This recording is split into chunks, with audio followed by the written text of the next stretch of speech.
अब हम शुरू करेंगे एक ही रेखा के समांतर रेखाएं, मतलब lines parallel to the same line. अब होता क्या है इसमें इसमें हम ना थ्योरम पढ़ेंगे, प्रलय जिसे हम बोलते हैं, प्रमेय। ठीक है। वे रेखाएं जो एक ही रेखा के समांतर हों परस्पर समांतर होती हैं। क्या बताया था मैंने? अगर समझ लो ये दो पैरेलल लाइन है, हमारी समांतर लाइन है, और बीच में हमारा क्या है, ट्रांसवर्सल खिंच रहा है, तो जो क्या होते हैं हमारे कॉरेस्पॉन्डिंग कॉरेस्पॉन्डिंग एंगल वो क्या होते हैं, इक्वल होते हैं। अब भले ही लाइन दो पैरेलल हो या तीन पैरेलल हो या चार हो, कोई फर्क नहीं पड़ता, जितने भी एंगल होंगे क्या होंगे, सारे कॉरेस्पॉन्डिंग होंगे। जैसे कि समझो ये मेरा एंगल 1 है, ये एंगल 2 है, ये एंगल 3 है, तीनों क्या है हमारे कॉरेस्पॉन्डिंग एंगल। ठीक है, तो कोई फर्क नहीं पड़ता कुछ भी हो, हमारे ये तीनों क्या होंगे, तीनों इक्वल होंगे, एंगल 1 बराबर होंगे, मतलब एंगल 1 बराबर एंगल 2 एंगल बराबर एंगल 3। क्यों हो रहा है ऐसा? क्योंकि हमें दिया गया है रेखा एल, एम और एन क्या है, समांतर है, और हमारा ये जो टी है, ये क्या है मेरा तिर्यक, ट्रांसवर्सल। तो क्या होंगे, ये तीनों मेरे एंगल क्या होंगे, बराबर होंगे। अब हम आगे देखते हैं। अब वही चीज इन्होंने अच्छे से इसमें बता दी है, वे रेखाएं जो एक ही रेखा के समांतर हो परस्पर समांतर होती हैं। ठीक है, पैरेलल होती है। अब हम उदाहरण देखते हैं। अब ध्यान से देखना हम उदाहरण कैसे सॉल्व करेंगे। अब सबसे पहले तो इस क्वेश्चन में देखो हम क्या कर सकते हैं। हमें इतना पता है पी क्यू समांतर है आर एस के, इतना पता है। अब हम क्या करेंगे, मैं ये जो एम पॉइंट है ना, इसको थोड़ा और खींच देती हूँ। मैंने ऐसे खींच के इधर समझ लो मैंने बना दी एक ए बी। ठीक है, ए बी बना दी। अब मैं ये समझ लेती हूँ, let A B parallel to P Q, मतलब ए बी समांतर है मेरे पी क्यू के, मैंने ये समझ लिया। अब जब समांतर रेखा होती है तो क्या होता है, सबसे पहले तो ये क्या है मेरा 135 डिग्री, 135 डिग्री। क्या कर सकते हैं हम, सबसे पहले तो क्या क्या चीजें आपके दिमाग में रहे, हमें ये एंगल गिवन है और ये एंगल गिवन है, हमें क्या निकालना है, ये वाला, ये पूरा एंगल निकालना है हमें। तो सबसे पहले हमें क्या पता है, समझो पी क्यू पैरेलल है ए बी के, और एक्स एम क्या है मेरा, ट्रांसवर्सल है, ठीक है, तिर्यक है। जब ऐसा केस होता है, इधर देखो, जब ऐसा केस होता है और ऐसे अंदर की तरफ एंगल बनते हैं दो, ये कौन से एंगल हो गए मेरे, को इंटीरियर एंगल। को इंटीरियर एंगल मतलब, इंटीरियर मतलब अंतःकोण। तो जब को इंटीरियर एंगल होते हैं तो उनका योग क्या होता है हमारा, 180 के बराबर होता है ना, जो जोड़ होता है हमारा, सप्लीमेंट होता है 180 के बराबर। तो वही मेरा जो होगा ये वाला एंगल, देखो angle X M B plus M X Q बराबर 180 डिग्री। क्यों? क्योंकि हमने एक एक्सियम पढ़ी थी, इंटीरियर एंगल वाली हमने क्या पढ़ी थी, एक्सियम पढ़ी थी। ठीक है। अब इसमें क्या होगा, हमें एक्स एम बी तो गिवन नहीं है, हमें ये चीज गिवन है एम एक्स क्यू। ठीक है, इसको मैं ये रखती हूँ एक्स एम बी। ये क्या आ गया मेरा 135, और ये क्या आ गया 180 डिग्री। ठीक है, एंगल एक्स एम बी अब क्या आएगा, 180 में से ये माइनस कर दो, सब्ट्रैक्ट करेंगे तो यहाँ क्या आएगा मेरा, ये आ गया मेरा 45 डिग्री। ठीक है, ये आ गया 45 डिग्री। अब इधर देखो, ये एम वाई मेरा फिर से क्या है, तिर्यक है। ए बी पैरेलल है मेरे किसके, आर एस के, एंड जो मेरा एम वाई है वो क्या है मेरा, तिर्यक है। ठीक है, तिर्यक मतलब ट्रांसवर्सल है। तो जब ऐसा केस होता है ट्रांसवर्सल है, तो ये क्या है मेरे ऑल्टरनेट एंगल्स। ऑल्टरनेट एंगल्स क्या होते हैं, हमेशा बराबर होते हैं। तो मेरा एंगल बी एम वाई बराबर होगा आर वाई एम के। क्यों? क्योंकि ये ऑल्टरनेट एंगल है। ऑल्टरनेट एंगल्स क्या होते हैं हमारे, बराबर। ऑल्टरनेट एंगल हमेशा क्या होते हैं, बराबर। मैंने आपको बताया था ना, को इंटीरियर, ये चीज बस ध्यान में रख लो, सारे क्वेश्चन आराम से कर दोगे। को इंटीरियर, को एक्सटीरियर, मतलब कॉरेस्पॉन्डिंग इंटीरियर, कॉरेस्पॉन्डिंग एक्सटीरियर, इन दोनों का जो क्या होता है मेरा, सप्लीमेंट होता है। ठीक है, सप्लीमेंट होते हैं ये, मतलब योग करेंगे तो क्या आएगा 180 डिग्री। वहीं अगर मैं बात करूं एकांतर अंतःकोण और एकांतर बाह्यकोण, मतलब ऑल्टरनेटिव इंटीरियर एंगल, ठीक है, alternative interior angle and alternative exterior angle, ये क्या होते हैं मेरे, इक्वल होते हैं। तो वही सेम चीज मैंने यहाँ पे फॉलो करी, ऑल्टरनेटिव एंगल इधर इक्वल हुआ, कॉरेस्पॉन्डिंग एंगल इधर मेरे क्या हुए 180 के बराबर। ठीक है, जब ऐसा होगा तो ये बी एम वाई मेरा क्या आएगा, ये भी क्या आएगा मेरा 40 डिग्री। अब ये 45 है, ये 40 है, अब इन दोनों को जोड़ दोगे तो क्या आ जाएगा मेरा पूरा का पूरा X M Y. Angle X M Y क्या होगा मेरा, एंगल एक्स एम बी, इसमें हम जोड़ेंगे एंगल बी एम वाई, दोनों मेरे पास है। इधर से मेरा आ गया 45, इधर से मेरा आ गया 40, और पूरा क्या हो गया मेरा 85 डिग्री। आ गई चीज समझ में ये वाली? ठीक है, ये चीज आ गई। अब हम अगला उदाहरण देखते हैं। अब ये उदाहरण में सबसे पहले हमें क्या कह रहा है और क्या निकालना है वो चीजें हम देखेंगे। कह क्या रहा है, यदि एक तिर्यक रेखा दो रेखाओं को इस प्रकार प्रतिच्छेद करे। क्या समझ में आया? अभी तक हमें एक ये चीज समझ में आई कि एक तिर्यक रेखा है, तिर्यक रेखा मेरी क्या है एडी, एडी क्या है मेरी तिर्यक, मतलब ट्रांसवर्सल। ठीक है, ये चीज समझ में आई। सबसे पहले ये चीज मैंने नोट डाउन कर ली। ठीक है, अब उन्होंने बोला है कि ये दो रेखाओं को प्रतिच्छेद करे। अब हमें ये नहीं पता जिन दो रेखाओं को वो प्रतिच्छेद कर रही है वो समांतर है या नहीं, सिर्फ बोला है वो दो रेखा है। ठीक है, अब लिखा है इस प्रकार प्रतिच्छेद करे कि संगत कोणों के एक युग्म वेव स्वमद्विभाजी परस्पर समांतर हो। मतलब कि इन्होंने हमें ये बोला है, ये देखो जो संगत कोण है ये हमारे क्या है कॉरस्पॉन्डिंग एंगल्स। संगत कोण मतलब कॉरेस्पॉन्डिंग एंगल। अब पता है आपको सबके ना इंग्लिश में भी मतलब पता होना चाहिए, इसलिए मैं इंग्लिश में भी आपको बता देती हूँ। तो ये क्या है मेरे कॉरेस्पॉन्डिंग एंगल। इसमें बोला है ये जो हमारे कॉरेस्पॉन्डिंग एंगल है इनको, ये जो सी जी है और बीई है ये क्या कर रहे हैं, इसको बाइसेक्ट कर रहा है। बाइसेक्ट को हम क्या बोलते हैं, स्वम द्विभाजक, सम द्विभाजक, इसको हम क्या बोलते हैं बाइसेक्ट।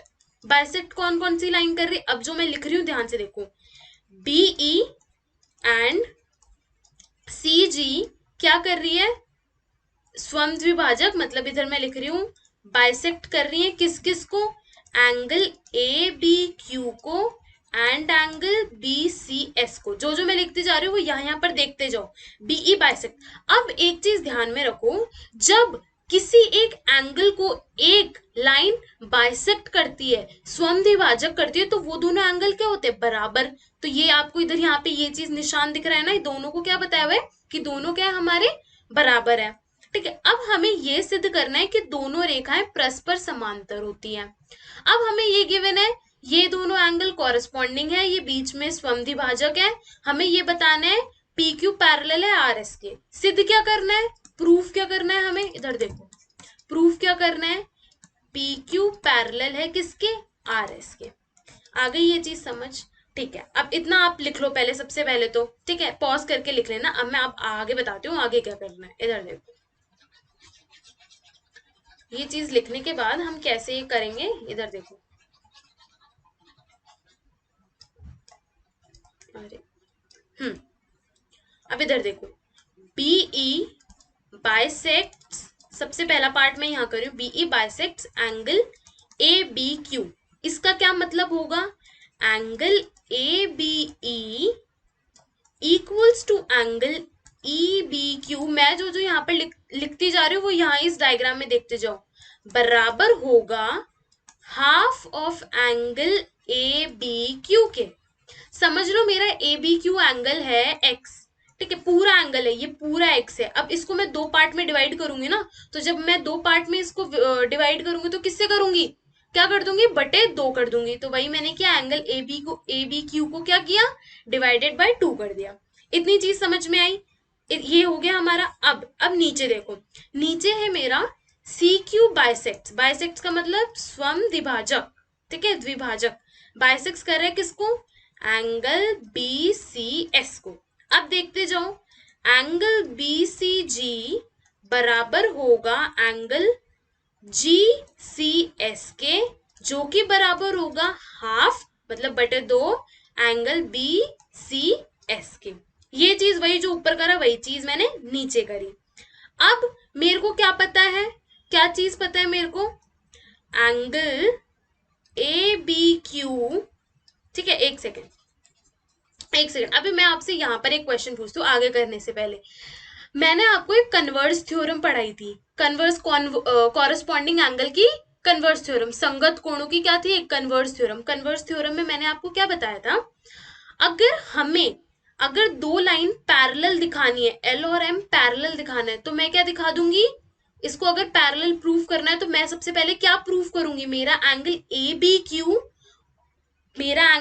बी क्यू बराबर है बी सी एस के। कौन सी थ्योरम, संगत कोणों वाली theorem. Angle A B Q अगर मेरा बराबर होगा बी सी एस के, इधर देखो, एंगल अगर ए बी क्यू मेरा बराबर होगा एंगल बी सी एस के, तो मैं ये प्रूफ कर सकती हूँ ना, क्योंकि कॉरेस्पॉन्डिंग एंगल इक्वल तभी होते हैं, ठीक है। ऑल्टरनेटिव एंगल या कॉरेस्पॉन्डिंग एंगल जो हमने पहले थ्योरम पढ़ी, वो कब प्रूव होती है, जब दोनों लाइनें पैरेलल हो, ठीक है। अब हमें गिवन ये है कि ये दोनों, अगर हम ये दिखा देंगे कि ये दोनों हमारी क्या है, बराबर है, तो ये भी प्रूफ कर दूंगी तो ये दोनों लाइन क्या है, पैरेलल है। तो मुझे प्रूफ क्या करना है, ये और ये क्या है, बराबर है। अब वो हम कैसे करेंगे, यहाँ पे देखो देखो, अब मेरे को ये पता है बीई और सीजी क्या है, बीई और सीजी क्या है, मेरे समांतर है, क्योंकि ये बाइसेक्टर है ना एक तरह से, ये दोनों क्या है मेरे समांतर हो गए, पैरेलल हो गए। और एडी क्या है मेरा, ट्रांसवर्सल है, तिर्यक है। तो जब हमें ये चीज पहले से गिवन है, तो अब ये देखो, ये वाला एंगल, एक सेकेंड, ये वाला एंगल जिसको मैंने कलर करा है और ये वाला एंगल, ये क्या होंगे, बराबर होंगे। अब मैं ऐसे लिख सकती हूँ, ई, एक second, B E parallel to C G, और मेरा क्या है, एडी क्या है मेरा, तिर्यक, ट्रांसवर्सल। जब ऐसा केस है तो मैं ऊपर लिख रही हूँ, यहाँ पे देखो, ऐसा केस है तो मैं लिख सकती हूँ, इधर देखो, मैं लिख सकती हूँ एंगल ए बी ई बराबर होगा एंगल बी सी जी के, बी सी जी के। अब मैंने यहाँ पे ए बी ई किसके बराबर लिखा है, half of angle A B Q, B C G को रिप्लेस कर सकती हूँ इससे, इसके बराबर लिख सकती हूँ half of angle B C S के। हाफ और हाफ कैंसिल हो जाएंगे, बचा क्या मेरा, ए बी क्यू बराबर एंगल बी सी एस। कर दिया मैंने, इस पूरे को इस पूरे के बराबर कर दिया। जब मैंने दो एंगल संगत कोण सिद्ध कर दिए, तो अब मैं क्या बोल सकती हूँ, ऐसा तो तभी पॉसिबल है जब ये दोनों लाइन क्या हो, पैरेलल हो। तो एल और एम क्या हो जाती है मेरी, पैरेलल सिद्ध हो जाती है, किसकी वजह से, एक्सियम एक्सियम 6.4 की वजह से, ठीक है। ये चीज आगे समझ में। अब हम ये वाला उदाहरण देखते हैं, एक सेकेंड, हाँ, ये वाला उदाहरण देखो, इसमें भी कुछ नहीं है, जो भी हमने एक्सियम, जो भी हमने थ्योरम पढ़ी है, वो सब कुछ इधर लगानी है। अब चाहे 3 लाइन हो, 4 लाइन हो, कोई फर्क नहीं पड़ता, अगर एक ट्रांसवर्सल लाइन जा रही है। इस क्वेश्चन में हमें बोला है ए बी समांतर है मेरे सी डी के, सी डी समांतर है ई एफ के, और बीई क्या है मेरी, ट्रांसवर्सल है, तिर्यक है मेरी, ठीक है। जब ऐसा होता है तो कॉरेस्पॉन्डिंग एंगल क्या होते हैं, बराबर। तो x और y क्या हो जाएंगे, x बराबर y, क्यों, कॉरेस्पॉन्डिंग एंगल, ठीक है। ये चीज आई समझ में। तो अगर मैं y निकाल दूंगी तो x तो निकल जाएगा। अब मैं y कैसे निकालूंगी, वो चीज देखो। अब यहां देखो, मेरा EF मतलब EF पैरेलल है किसके, CD के, ठीक है, ये हमें पता है। और ED को मैं क्या समझ लेती हूँ, ट्रांसवर्सल।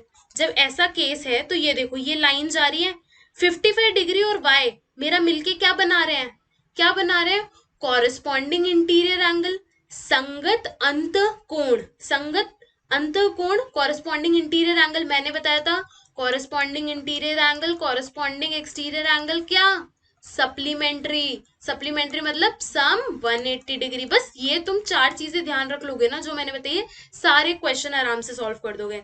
ये हमें पता चल गया। अब मैं लिख सकती हूँ ये 55 डिग्री जो हमारा एंगल है, angle F E D, plus करूंगी मैं इसमें ये वाला ये क्या है, ई डी, और इसको मैं ले लेती हूँ नाम एक्स, समझ लेती हूँ, बड़ा एक्स, ठीक है। एंगल ई डी बड़ा वाला एक्स बराबर क्या होगा, 180 डिग्री। क्यों, क्योंकि यहाँ पे मैंने लिखा है भाई, एक्सियम थ्योरम जो भी है वो लगा देना यहाँ पे। एफ ई डी क्या है, 55, प्लस एंगल वाई से लिख देती हूँ 180 डिग्री। क्या है मेरा वाई? वन, यहाँ से मेरा आ गया 125 डिग्री। ठीक है, जब ये मेरा 125 डिग्री आ गया, वाई मेरा आ गया 125 डिग्री, एक्स और वाई क्या है? बराबर है। क्यों बराबर है? कॉरस्पॉन्डिंग एंगल वाली थ्योरम। तो एक्स और वाई की वैल्यू मेरी क्या आ जाएगी? एक्स और वाई की 125 डिग्री। अब मेरे को बताना है जेड की वैल्यू। अब मैंने आपको बताया था कि दो पैरेलल लाइन है, उनके बीच का जो डिस्टेंस है वो क्या है? पैरेलल लाइन के बीच का डिस्टेंस कहलाता है। और मैंने एक परपेंडिकुलर वाली चीज नहीं बताई थी, 90 डिग्री वाली।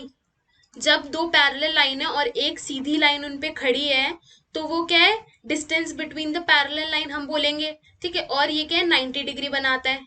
तो ये जो पूरा है मेरा, यहाँ पे एक तो ये 55 डिग्री लिखा है, तो मेरा 55 degree plus Z equals to क्या होगा? 90 डिग्री होगा। क्यों होगा? क्योंकि वो distance between the parallel line क्या होता है? ये डिस्टेंस बिटवीन पैरेलल लाइन जो वाली हमने चीज पढ़ी थी उस हिसाब से। तो जेड मेरा क्या आ जाएगा? 35।